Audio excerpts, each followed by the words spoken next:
Sehingga produsen pensil terpaksa mendaur ulang kayu dari pagar-pagar yang dari kayu receh dan Dari pagar ini dong, Bil. dari pagarnya yang sudah jadi, dia mendaur ulang.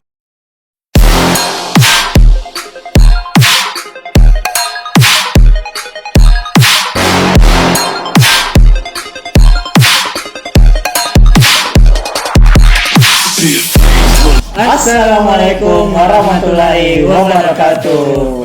Yo, halo teman Deker, host live. Baju-baju Wah, ada zaman. dengan saya Ardi. Saya Fatri di tempat nongkrong. Nah, selamat datang di tempat nongkrong teman Deker.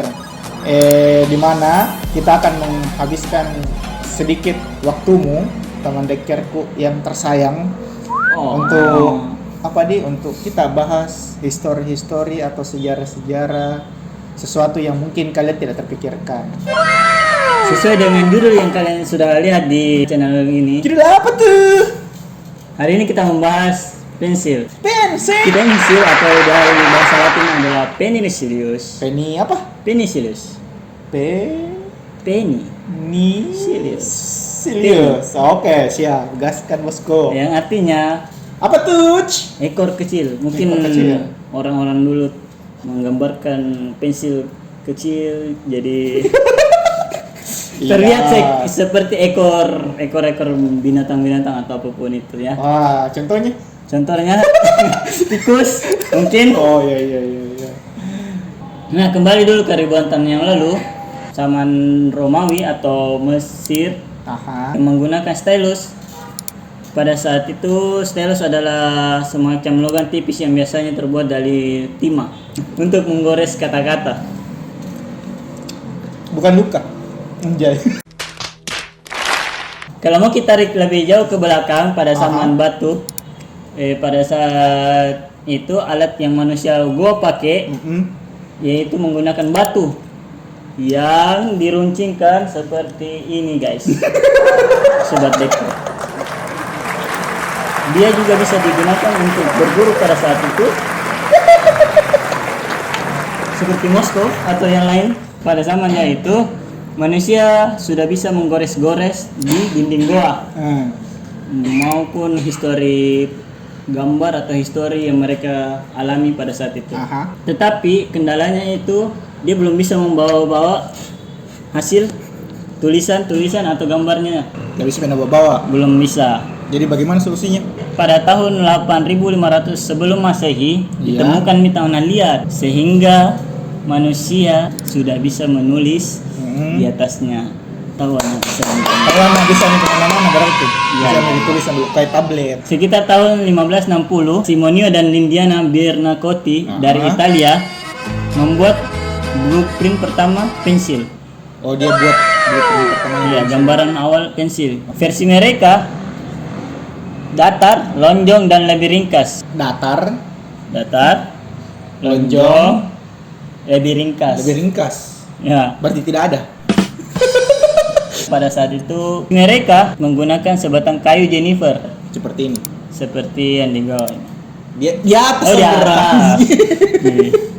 Tidak lama kemudian ditemukan cara yang lebih baik, yaitu dua bagian tengah kayu diukir, dipahat, dan sebuah tongkat grafit dimasukkan ke dalamnya dan lalu kemudian direkatkan.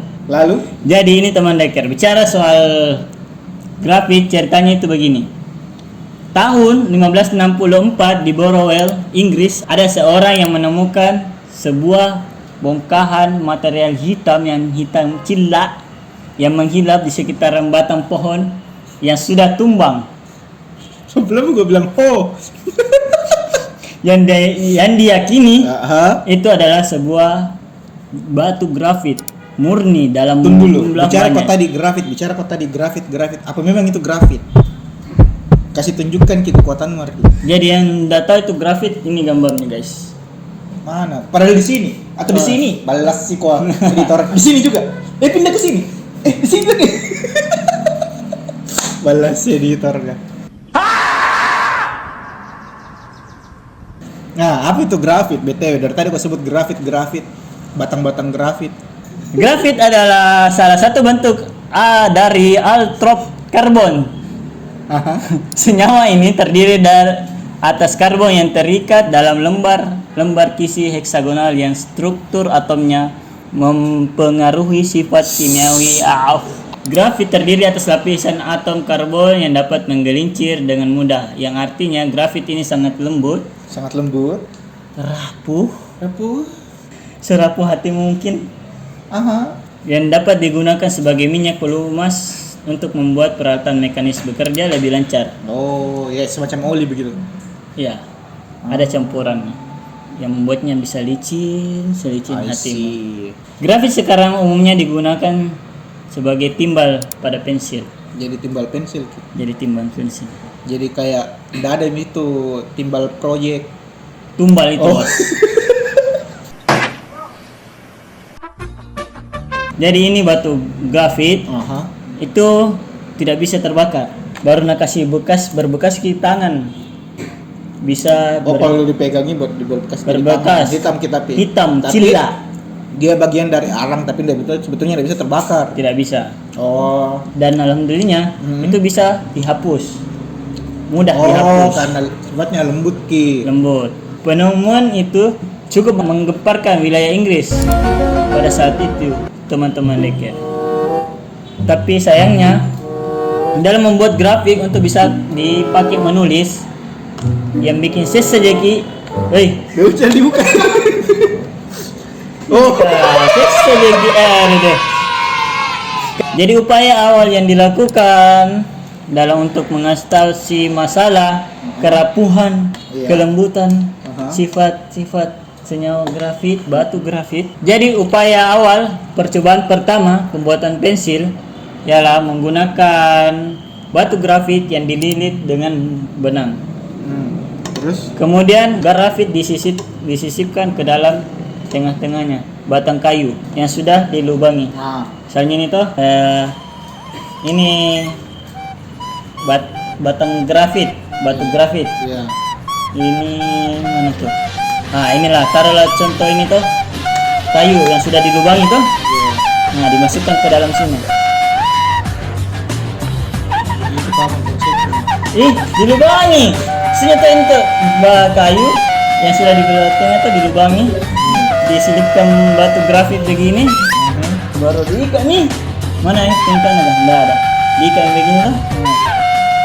Itu yang percobaan pertamanya pensil. Terbukti menjadi solusi terbaik pada saat itu. Di Nuremberg, Jerman merupakan tempat pertama diproduksinya pensil, diproduksi secara massal oleh perusahaan Faber-Castell, Lyra, dan Staedtler dan perusahaan pensil lainnya. Selama bertahun-tahun, Inggris memonopoli industri pembuatan pensil. Dia monopoli tuh pembuatan pensil grafik. Karena cukup murni digunakan tanpa perlu diproses lagi. Saking murni itu tidak diproses. Iya. Jadi langsung hantam. Ya. Woi, gokil. Oh my god. Wow. Pensil buatan Inggris dan Jerman tidak tersedia bagi Prancis selama Perang Napoleon. Karena Prancis pada saat itu berada di bawah blokade angkatan laut yang diberlakukan Inggris Raya. Oh, jadi di blokade kini Prancis, guys, sama angkatan lautnya Inggris. Dan juga karena krisis ekonomi. Faktor keduanya, mereka tidak dapat mengimpor barang grafit murni dari tambang Grey Knot Inggris. Diketahui pada saat itu merupakan satu-satunya sumber yang diketahui dunia. Karena Prancis tidak dapat mengimpor pensil grafit dari Jerman, dibutuhkan upaya seorang perwira di pasukan Napoleon untuk mengubah ini. Nah, jadi orang-orang yang berpengaruh yang seperti tadi dibahas sama Ardi, ya, Napoleon di perang Napoleon. Nah, pada saat itu Prancis memiliki sebuah siasat, toh katanya tadi Ardi. Jadi dibutuhkan membutuhkan seorang perwira toh di pasukan Napoleon untuk mengubah kondisinya Prancis yang pada saat itu tidak bisa menggunakan pensil yang diimpor dari Jerman. Ya. Jadi perwiranya itu yang dipercaya itu adalah Nicolas Jacques Conte. Itu seorang ahli kimia Prancis, teman-teman.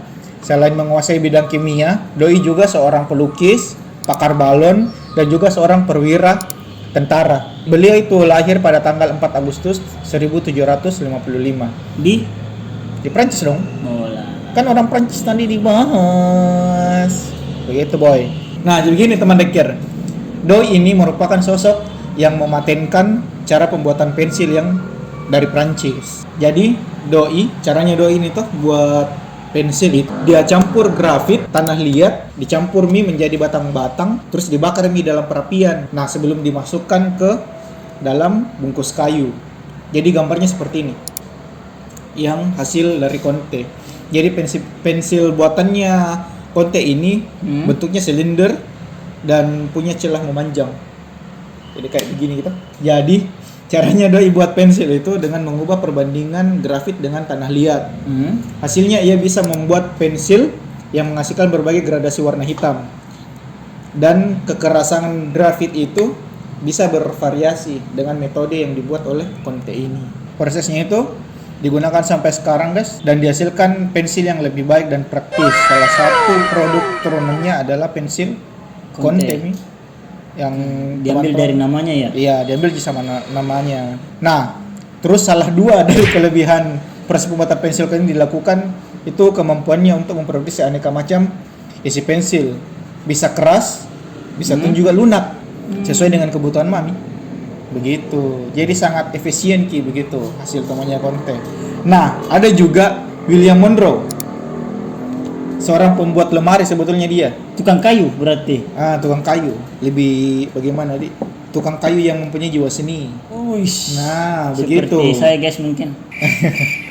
Itu kelahiran Amerika Serikat 15 Desember tahun 1778. Doi merupakan itu produsen pensil timah kotak kayu di daerah Boston. Itu doi mulai pada tahun 1812. Jadi pensil Amerika itu tuh sebetulnya lebih unggul dibanding dengan pensil temuan Eropa. Intinya ini Monroe dibuat dari pasta grafit toh. Pasta kan agak kental begitu kan, agak padat gitu, bisa dibentuk.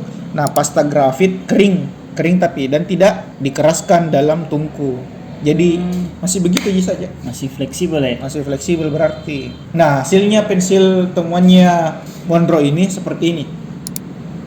Jadi, antara awal 1820-an sampai 1850-an itu ada beberapa juga pembuat pensil sebetulnya. Pembuat pensil kecil tuh di dekat Boston. Termasuk William Monroe ini. Nah, pensil mereka itu dipamerkan pada tahun 37, sampai dengan 1844. Jadi pensil yang mereka hasilkan itu lebih rendah sebetulnya daripada pensil yang dibuat di Inggris dari grafit alam. Di Prancis dan di Austria yang menggunakan proses Conte. Ternyata sangat berpengaruh sekali nih temuannya Conte. Iya, grafit begitu. baru tanah liat.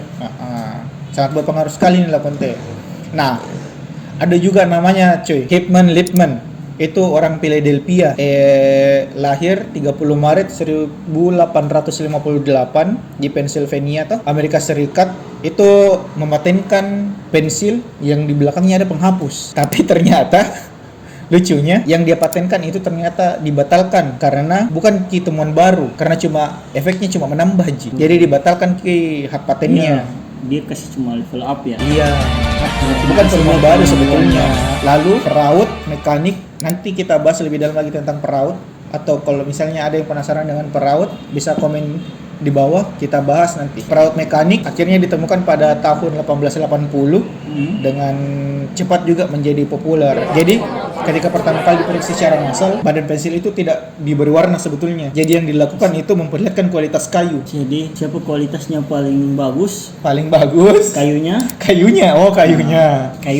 Aha. Di situ berarti dia, bangsawan ini. Wanda, begitu. Jadi teman-teman, itu beberapa tokoh yang sangat berpengaruh mungkin dalam sejarah pembuatan pensil di dunia. Oke. Pensil pada masa itu terbuat dari kayu Eastern Red Cedar. Red Cedar. Eastern Red Cedar. Eastern Red Cedar. Cheddar. Oke. yang tumbuh di Amerika Serikat bagian tenggara dan di Tennessee Bagian timur. bagian timur. I see. Kayu itu dipilih karena memiliki karakteristik yang kuat namun tetap lentur. Nah, salah satu fun fact yang mungkin kalian belum tahu, ternyata di akhir abad ke-19 itu lebih dari 240.000 pensil digunakan setiap hari di Amerika Serikat. Kayu yang disukai itu sebetulnya pensil cheddar merah karena aromanya dan tidak mudah pecah saat diasah gitu. Tapi pada abad awal ke-20 persediaan red cheddar berkurang sehingga Tunggu dulu. Jadi sebetulnya yang disukai sama rakyat Amerika Serikat ini dari kayu cheddar ternyata secara perlahan mulai langka. Kayu cheddar ini mulai langka. Ya, sehingga produsen pensil terpaksa mendaur ulang kayu dari pagar-pagar yang dari kayu red cheddar. Dari pagar ini dong, Bil. Dari pagarnya yang sudah jadi, dia mendaur ulang dan juga dari lumbung-lumbung persediaan kayu mereka untuk mempertahankan pasokan kayu red cheddar Luar biasa pada pengorbanannya. abad 20. Jadi yang ku tahu tuh salah satu efeknya itu tuh karena perautan, karena salah satu itu selama perang dunia kedua rautan pensil ini yang diputar itu dilarang di Inggris karena hal itu karena itu sangat membuang-buang kayu begitu karena banyak juga timah kayu yang sudah langka itu dan pensil harus diasah dengan cara yang lebih konservatif dengan pisau tapi parah begini bukan kan dulu begini terlalu banyak terlalu banyak terbuang jadi kasih pelan-pelan saja begini supaya lebih hemat sebenarnya guys, lebih hemat begitu. Sekarang pensil adalah alat tulis atau gambar yang setiap tahun diproduksi di seluruh dunia hingga miliaran batang. Pensil biasa dapat membuat garis sepanjang 60 km dan menulis 45.000 kata-kata. Jadi sampai habis itu pulpen? Sampai habis itu pensil grafitnya. I see. Sampai mungkin kecil kapan ya? Sampai kecil begini, susah tulis itu menulis begini. Jadi sebetulnya ada juga fakta menarik tentang pensil ini. Jadi warna pensil itu ternyata memperlihatkan area produksinya. Pertama, warna kuning itu biasanya dari pabrik-pabrik Amerika. Terus ada juga warna hijau yang biasanya dari Jerman dengan di Brasil juga. Terus India juga dan beberapa wilayah Asia itu memberi warna hitam dan merah untuk pensilnya. Terus Swiss juga ternyata kasih warna merah di pensilnya untuk memberi tanda. Itu buatan Swiss. Kayak semacam Swiss Army kan warna merah itu identik warna merah. Identiknya semua. Terus kalau Inggris warna kuning sama hitam. Inggris. Nah, itu kasih tanda. Tapi kebanyakan standarisasi warna ini diciptakan sama produsen Faber-Castell. Tapi tidak banyak juga produsen yang mengikuti standarnya. Iya, jadi sebetulnya free. Sama ada juga beberapa jenis grafit. Pensil. Beberapa jenis pensil, ya Allah. Iya, bagaimana? Jadi kemajuan teknologi material dan manufaktur membuat banyak jenis pensil bisa ditemui di pasar sesuai kegunaan masing-masing. Di antaranya itu apa? Grafit. Yang tadi pertama dibahas. Pensil grafit adalah pensil yang paling umum. Yang dibungkus dengan kayu. Ya. Mereka terbuat dari campuran tanah liat dan grafit. Kayak anunya Conte di. Iya. Ya, itu yang dipakai sampai sekarang. Dan kegelapannya bervariasi dari abu-abu muda hingga hitam. Mirip sekali sama anunya Conte. Komposisinya menggunakan sapuan yang paling halus. Oke.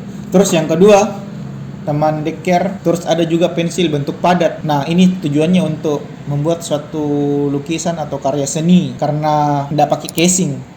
Ini memungkinkan untuk menutupi ruang yang lebih kasar dengan lebih mudah begitu. Jadi bisa berbekas tangan dong. Berbekas tangan. Ada juga jenisnya arang. Ya, pensil arang. Ya, bisa dilihat mungkin ini. Sesuai namanya, pensil arang terbuat dari arang dan memberikan warna hitam yang lebih penuh daripada pensil grafit. Tetapi cenderung mudah luntur dan lebih abrasif. Daripada grafit. Ada juga, nah ini yang biasa anak-anak TK sama SD pakai pensil warna. Nah, jadi pensil warna atau krayon pensil ini memiliki inti seperti lilin sebagai ganti grafitnya dengan pigmen dalam puluhan warna dan bahan pengisi lainnya. Beberapa warna sering dicampur bersama juga. Ya seperti buat gradasi begitu. Jadi antara kuning dengan orange kan gradasinya kayak semacam matahari senja begitu. Wow, penikmat senja. Yo, Yang selanjutnya adalah pensil mekanik, bukan adu mekanik ya guys. Pensil mekanik atau pensil yang di dalamnya terdapat mekanisme di mana bila ditekan akan mengeluarkan grafit kecil melalui lubang kecil. Begini di. Ya, dia sudah mulai canggih, tidak menggunakan plastik dan ada isi-isinya yang bisa direfill. Seperti pensil pada umumnya, juga terdapat karet penghapus di ujung lainnya. Pensil mekanis dapat membuat garis yang konsisten ketebalannya. Nah, ada juga istilahnya itu ada pensil pop point. Ini sebetulnya dipelopori oleh produsen alat tulis Taiwan begitu pada tahun 1970-an.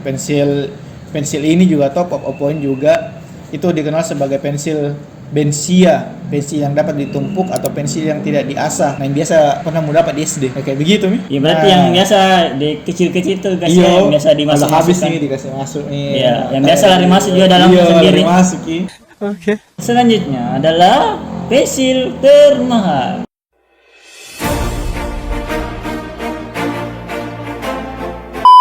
Banyak orang yang suka membuat barang-barang mereka seindah mungkin. Anjay.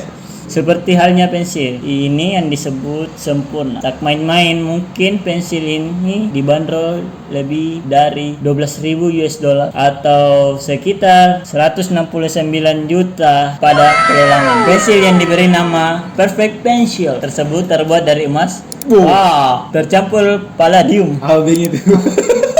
Palladium mungkin bisa dibahas selanjutnya guys. Saya Anda mau bukan orang-orang kimia sumber. salah satu metal platinum sehingga tercipta emas putih. Tutup pensil terbuat dari emas putih solid dan dimahkotai 3 buah berlian dengan kualitas terbaik. Aduh, terlalu mahal guys. Sudah ada emas, sudah ada berlian dicampurkan. Berlian ini berukuran 0,05 sampai 0,6 karat dengan tingkat kecemerlangan yang tidak biasa sehingga menjadikan pensil ini paling eksklusif dan dijual dalam edisi terbatas. Yang membuat harga pensil ini pasti mahal sesuai namanya. Padahal sebenarnya pensil ini memiliki fungsi yang sama saja dengan pensil-pensil pada umumnya. Gimana kalian mau beli guys? 169 juta untuk pensil yang gunaannya sama tapi dilapisi sama emas. Bedanya emas.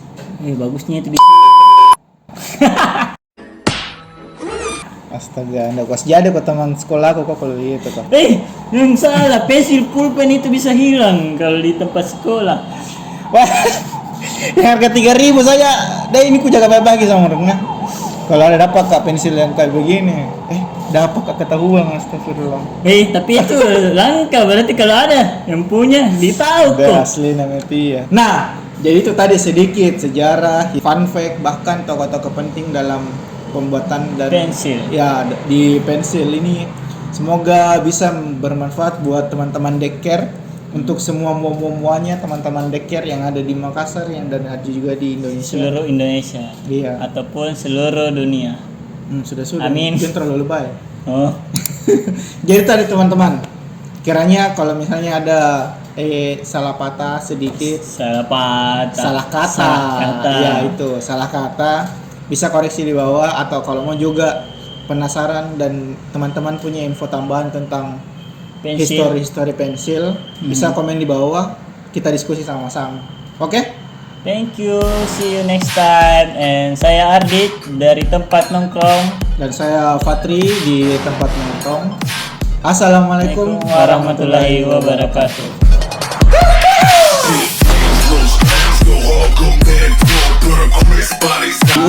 Dilubangin ya. Terus dimasukkan bagian-bagian direkatkan. Astagfirullah. Indiana Bernaccotti dari Italia membuat versi pertama blueprint. Kenapa kawan makan? Jadi tadi dari sini nih Iyo. barang. Jadi ini batu grafit itu tidak bisa terbakar. Itu satu, dua, tiga. Jadi ini barangnya guys, batu grafit ya. Terlihat seperti baru-baru. Baru. Nah, itu tadi sih. Closingnya tuh. Nah, itu tadi.